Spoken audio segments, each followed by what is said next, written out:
जैनापूर व्यवसाय परवाना देण्यासाठी 10,000ची मागणी. जैनापूर सरपंच आणि त्यांचा मुलगा लाचलुचपतच्या जाळ्यात. कोल्हापूर जिल्ह्यातील शिरोळ तालुक्यातील जैनापूर इथले तक्रारदार यांना त्यांच्या पत्नीचे नावे ग्रीन नेट या नावाने शेडनेटचा व्यवसाय सुरू करण्याकरिता जैनापूर ग्रामपंचायत यांच्याकडून व्यवसाय सुरू करण्याकरिता परवानगी मिळण्याकामी जैनापूर ग्रामपंचायतमध्ये अर्ज केला होता. सदर कामाबाबत चौकशी करण्याकरिता तक्रारदार हे ग्रामपंचायत जैनापूरचे सरपंच सौ संगीता कांबळे यांना समक्ष जाऊन भेटले असता त्यांनी सदरचे काम करून देण्यासाठी तक्रारदार यांच्याकडे 10,000 रुपये लाच मागणी केली म्हणून तक्रारदार यांनी अँटी करप्शन ब्युरो कोल्हापूर इथे तक्रार दिली होती. तक्रारदार यांनी अँटी करप्शन ब्युरो कोल्हापूर इथं दिलेल्या तक्रार अर्जाप्रमाणे पडताळणी केली असता पडताळणीमध्ये तक्रारदार यांच्याकडे जैनापूरच्या सरपंच संगीता कांबळे आणि त्यांचा मुलगा निकेत कांबळे यांनी तक्रारदार यांना त्यांचे पत्नीचे नाव व्यवसाय सुरू करण्याकरता ग्रामपंचायत कार्यालयाकडून परवानगी देण्याकरिता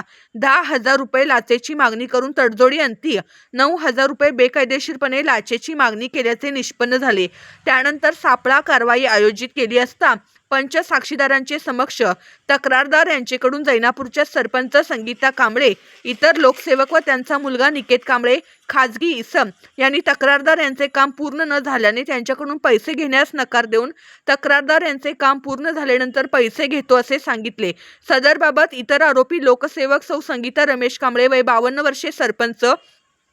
ग्रामपंचायत जैनापूर तालुका शिरोळ जिल्हा कोल्हापूर, निकेत रमेश कांबळे वय 30 वर्षे खाजगी इसम राहणार जैनापूर तालुका शिरोळ जिल्हा कोल्हापूर यांचे विरुद्ध जयसिंगपूर पोलीस ठाणे कोल्हापूर इथं गुन्हा दाखल करण्यात आला आहे. सदरची कारवाई पोलीस उपआयुक्त पोलीस अधीक्षक anti corruption bureau Pune Shirish Sardeshpande, अपर पोलीस अधीक्षक anti corruption bureau Pune Arjun Bhosale यांचे मार्गदर्शनानुसार श्रीमती उज्ज्वला भडकमकर, पोलीस निरीक्षक सफो Sunil More, Sudhir Patil, Sangeeta Gawade, Sandeep Pawar, anti corruption bureau Kolhapur यांनी केली आहे.